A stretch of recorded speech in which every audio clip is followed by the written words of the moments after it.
بسم اللہ الرحمن الرحیم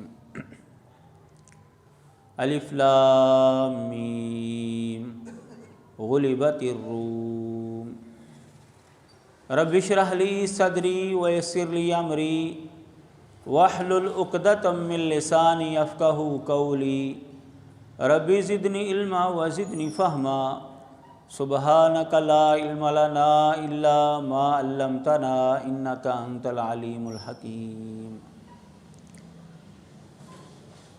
رسول اللہ صلی اللہ علیہ وسلم کی بیان کردہ پیشین گوئیوں کے متعلق ہماری گفتگو چل رہی تھی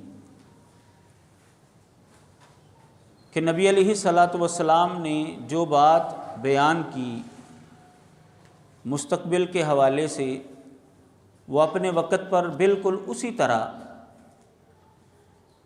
واقعہ رونما ہوا، اور یہ ایک بین دلیل ہے اور ایک واضح نص ہے کہ رسول اللہ صلی اللہ علیہ وسلم اللہ کے سچے پیغمبر اور رسول ہیں، کیونکہ آپ کی جتنی بھی پیشین گوئیاں ہیں، مستقبل کی بتائی ہوئی باتیں ہیں، وہ ساری کی ساری پوری ہو رہی ہیں۔ کچھ وہ جو نبی علیہ الصلوۃ والسلام کے زمانے میں پوری ہوئیں، کچھ صحابہ کے زمانے میں اور کچھ بعد کے زمانے میں، اور کچھ وہ ہیں جو ہمارے اس زمانے کے ساتھ تعلق رکھتی ہیں، وہ ہم اپنی آنکھوں سے پوری ہوتی ہوئی دیکھ رہے ہیں، اور بعض باتیں ایسی ہیں اور بعض واقعات ایسے ہیں جو ہمارے بعد آنے والی نسلیں دیکھیں گی کہ وہ اسی طرح من و عن پوری ہو رہی ہیں۔ رسول اللہ صلی اللہ علیہ وسلم کے زمانے میں دو سپر پاوریں تھیں دنیاوی اعتبار سے، ایک رومی تھے جو عیسائی مذہب کو ماننے والے تھے، اور دوسرے ایرانی تھے، یہ آتش پرست تھے، آگ کے پجاری تھے۔ نبی علیہ الصلوۃ والسلام کے زمانے میں ان کی جنگ ہوئی آپس میں، تو مکے والوں کا رجحان ایرانیوں کی طرف تھا اور مسلمانوں کا رجحان، نبی علیہ الصلوۃ والسلام کا رجحان رومیوں کی طرف تھا، کیونکہ یہ وحی الہی کو ماننے والے لوگ تھے، اہل کتاب تھے، جبکہ ایرانی جو ہیں وہ بت پرستوں کی طرح آگ پرست تھے، اس لیے بت پرستوں کا رجحان ایرانیوں کی طرف تھا۔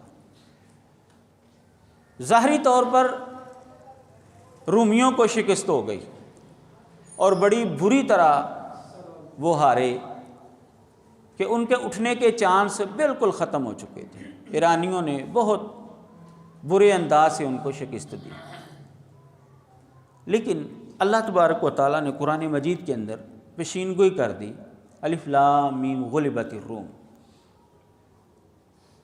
رومی جو ہے وہ مغلوب ہو گئے فی ادنی الارض، قریب ترین زمین میں، لیکن وہ اپنے مغلوب ہونے کے بعد عن قریب غالب آ جائیں گے فی بضع سنین، چند سالوں میں۔ بظاہر دیکھنے میں یہ بات بالکل ناممکن لگتی تھی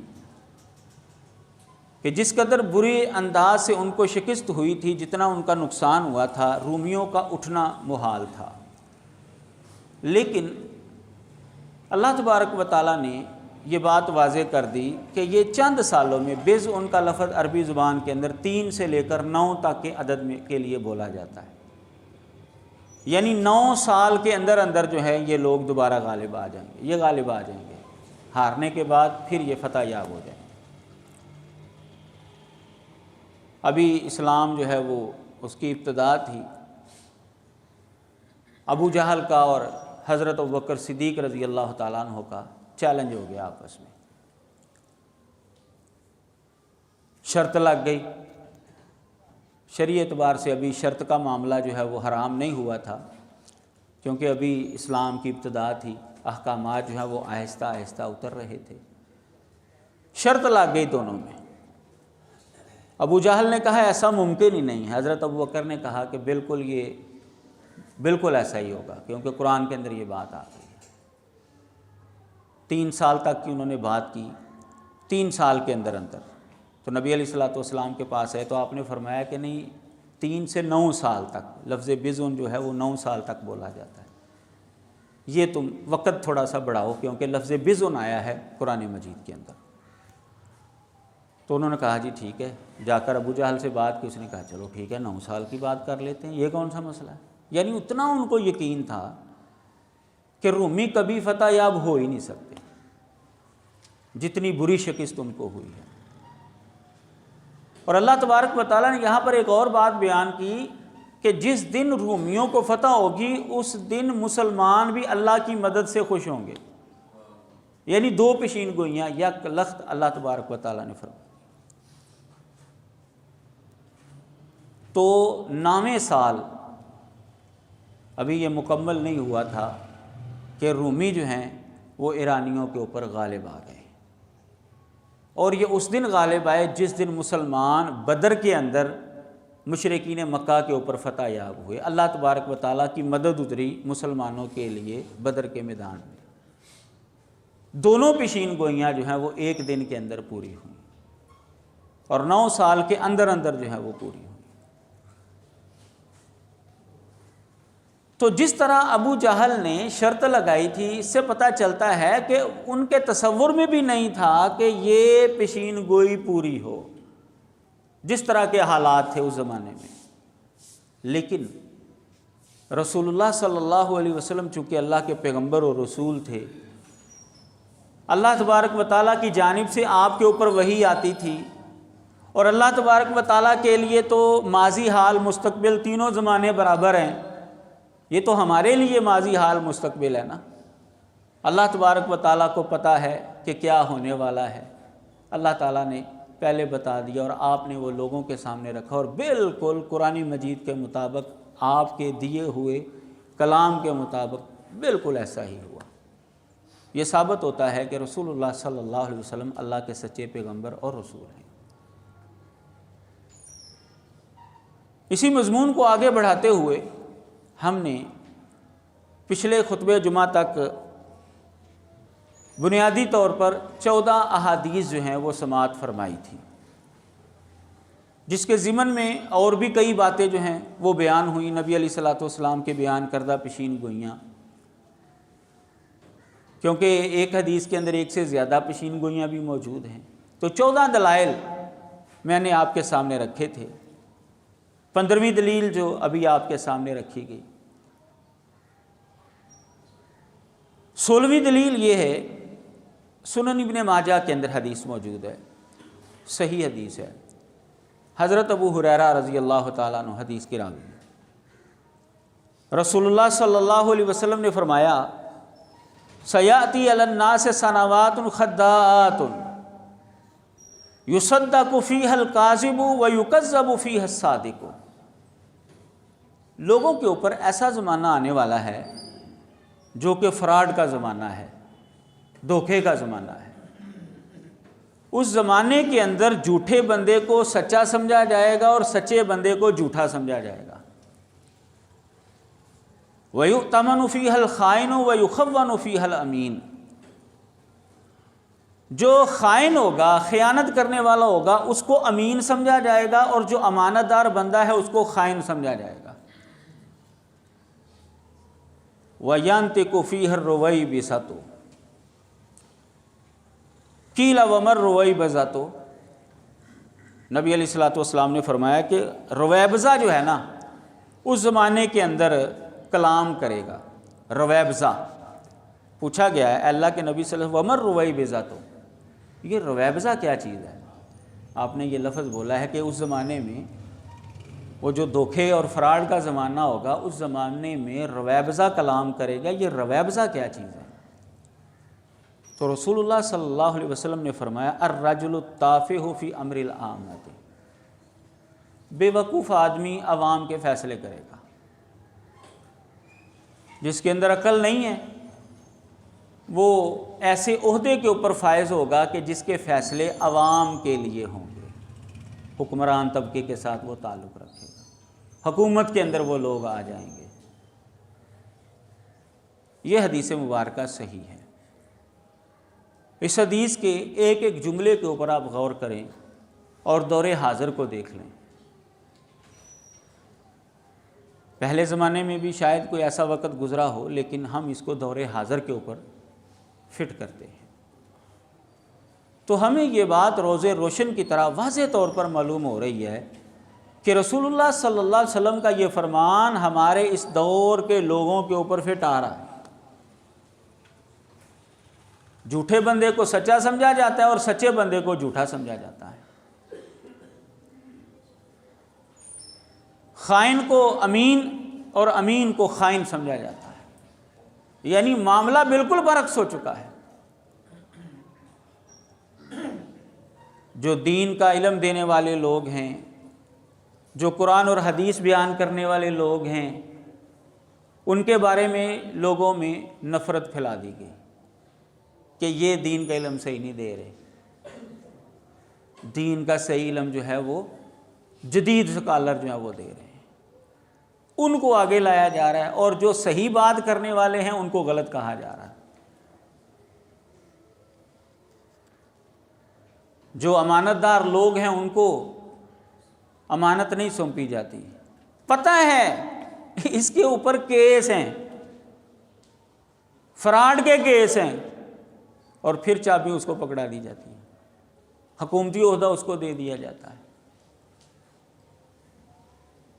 آپ اپنی اسمبلیوں میں دیکھ لیں کیسے کیسے لوگ موجود ہیں، چلیں وہ تو پہنچ گئے وہاں پر، لیکن پھر اس سے آگے جب ان کو عہدے ملتے ہیں، اب عہدے کن کو مل رہے ہیں؟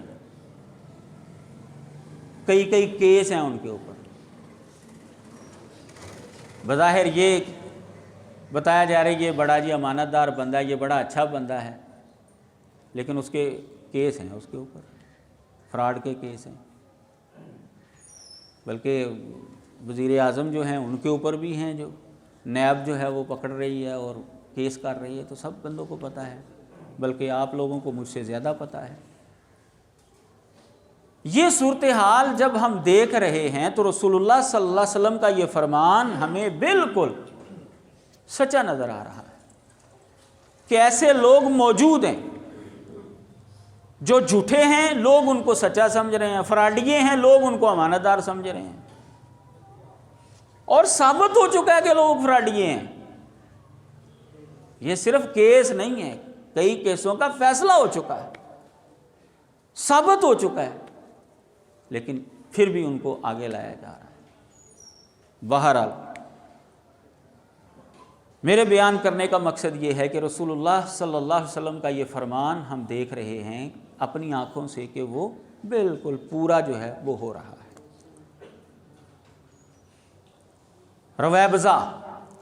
رویبضہ کلام کرے گا، یعنی جو بے وقوف آدمی ہے، جس کے پاس عقل نہیں ہے، وہ عوام کے فیصلے کرے گا۔ جن کو حکومت چلانے کا پتہ نہیں ہے، شعبہ چلانے کا پتہ نہیں ہے، ان کو وہ عہدہ دے دیا جاتا ہے۔ 3 سال یا 4 سال، حد 5 سال اگر پورا جو ہے وہ ٹائم ان کو مل جائے تو کافی عرصہ تو ان کو وہ عہدہ سمجھنے میں لگ جاتا ہے کہ میرے اختیارات کیا ہیں۔ صرف یہ ہے کہ وہ حکمران کا دوست ہے، یا وہ پیسے زیادہ دیتا ہے، یا اس کی بیگم کا جو ہے وہ واقف کار ہے، وغیرہ وغیرہ، اس کو جو ہے وہ عہدہ دے دیا جاتا ہے۔ اور لوگ، سمجھدار لوگ، وہ کہہ بھی رہے ہوتے ہیں کہ یہ اس کا اہل نہیں ہے، یہ اس کا اہل نہیں ہے، اس کے اندر اتنی سوچ سمجھ نہیں ہے کہ یہ عہدہ سنبھال سکے، لیکن دے رہے ہیں، فیصلہ کر رہے ہیں۔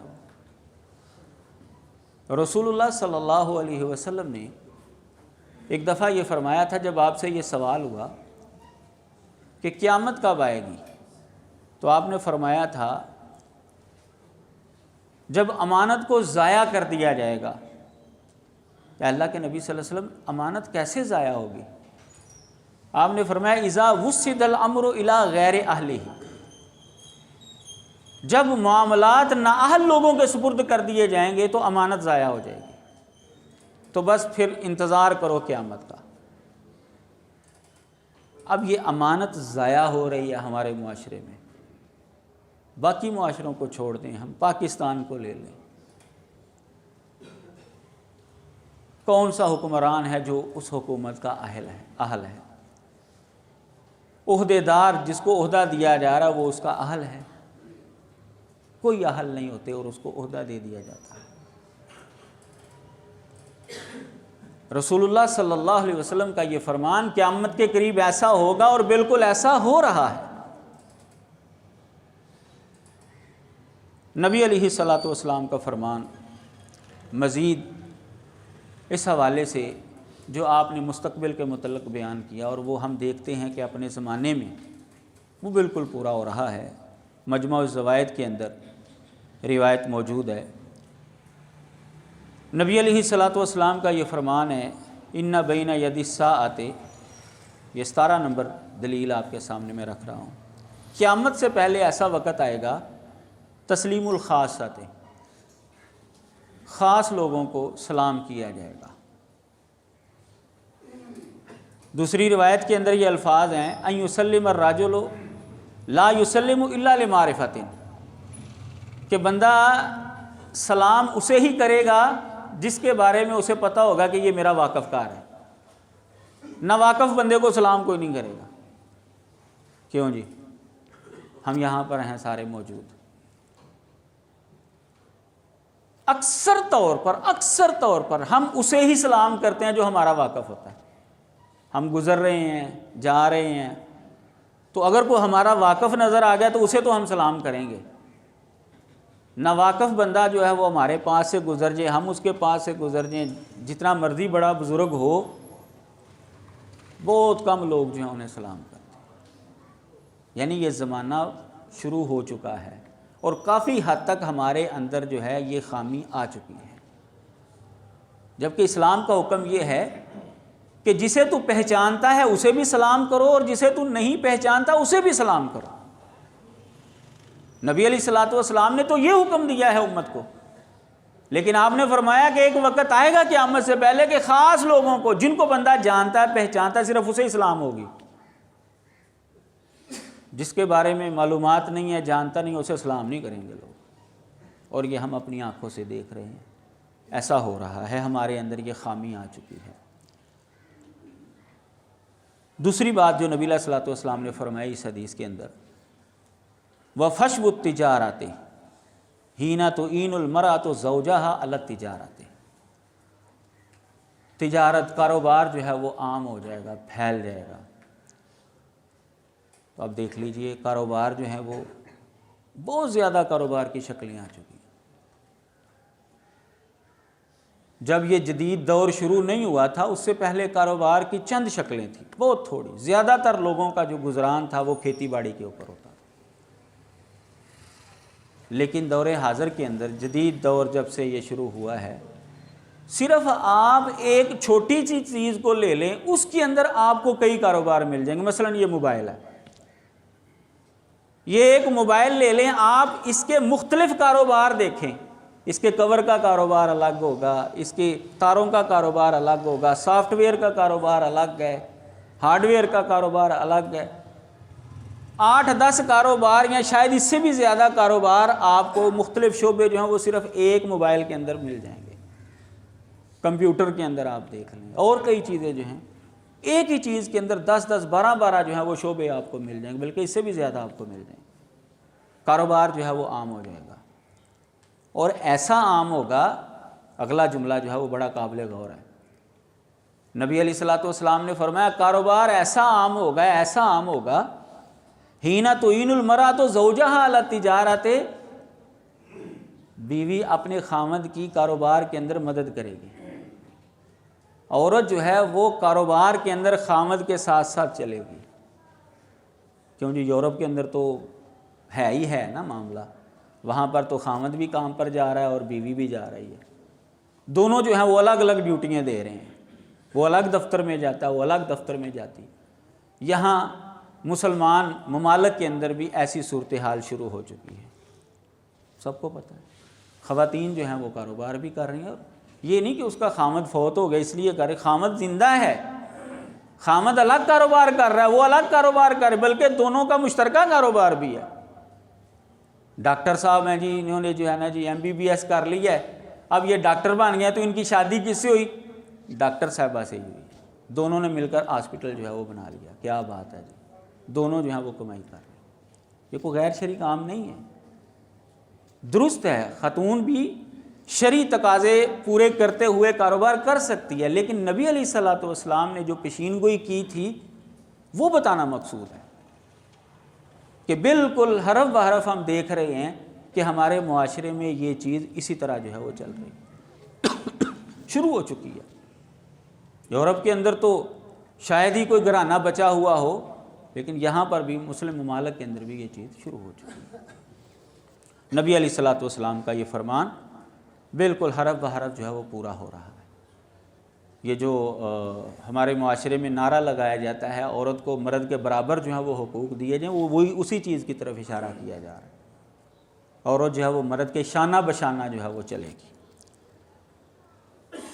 آگے فرمایا وقت الارحام، قیامت کے قریب ایسے دن آئیں گے کہ رشتہ داری کو توڑ دیا جائے گا، رشتہ داروں کا خیال نہیں رکھا جائے گا۔ دیکھ لیں ہمارے جو دوست احباب ہیں، جو ہمارے رشتہ دار نہیں ہیں یا کاروباری جن کے ساتھ ہمارے تعلقات ہیں، ان کے ساتھ ہمارا رویہ کیا ہے اور ہمارا اپنے رشتہ داروں کے ساتھ رویہ کیا ہے۔ دور حاضر کے اندر یہ چیز بھی ہم دیکھ رہے ہیں کہ ہمارے اندر آ چکی ہے۔ رشتہ داری کی پرواہ نہیں ہے، دنیا داری کے حوالے سے جس کے ساتھ تعلق ہے اس کے ساتھ تو بہت گہرا تعلق ہے، اس کے اوپر خرچ بھی کیا جا رہا ہے، اس کو سہولتیں بھی دی جا رہی ہیں۔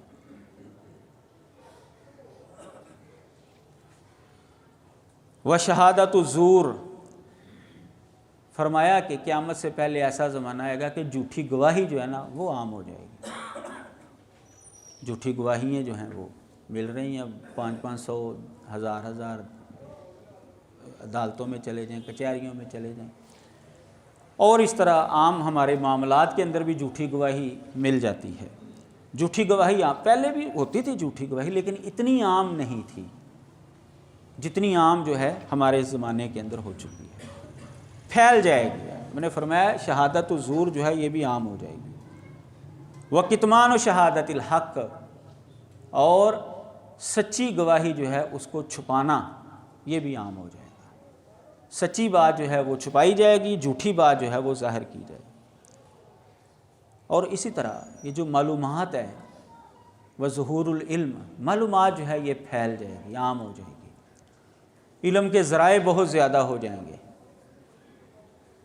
دیکھ لیجئے ہمارے جو پرانے علماء گزرے ہیں، دنیاوی علوم کو تو ہم چھوڑتے ہیں ایک طرف رکھتے ہیں، اس کے اندر جو ترقی ہوئی ہے وہ تو ہر بندے کو پتہ ہے کہ بہت زیادہ لوگوں نے ترقی کر لی ہے، لیکن ہم دینی علوم کی بات کرتے ہیں۔ ہمارے جو بڑے بڑے علماء گزرے ہیں، جلیل القدر علماء، انہوں نے وہ کتابیں دیکھی بھی نہیں، انہوں نے وہ کتابوں کے صرف نام سنے کہ فلاں محدث نے یا فلاں عالم نے یہ کتاب لکھی تھی، لیکن وہ شائع نہیں ہو سکی۔ پرانے زمانے میں تو ہاتھ کے ساتھ ہی لکھتے تھے، اور جس نے کوئی کتاب کسی کی لینی تھی وہاں پر جا کر اس کے پاس بیٹھ کر وہ ہاتھ سے لکھتا تھا، نقل کرتا تھا۔ پھر جب پریس کا زمانہ آیا، کتابیں شائع ہونا شروع، اس وقت بھی علماء کے پاس وہ کتابیں موجود نہیں تھیں، ان کو ملتی نہیں تھیں۔ لیکن دور حاضر کے اندر علم کے ذرائع اتنے بڑھ چکے ہیں کہ وہ کتابیں جو 1000 سال پہلے شائع ہوئی تھیں، جو لوگوں کے پاس موجود نہیں تھیں، وہ آج کمپیوٹر کے اندر آپ کو ایک بٹن کے ذریعے جو ہے وہ مل جاتی ہے۔ اسلامی سافٹ ویئر المکتبۃ الشاملہ جو ہے وہ تیار کیا ہے، اللہ تبارک و تعالیٰ انہیں جزائے خیر دے جنہوں نے یہ تیار کیا ہے۔ اس کے اندر تقریباً 29,000 سے زیادہ جو ہیں وہ کتابیں دینی، ہر موضوع کی۔ اب اتنی کتابیں جو ہیں وہ شاید ہی کوئی عالم دین جو ہے وہ خرید سکے، جو کہ فری میں ہمیں مل جاتی ہے۔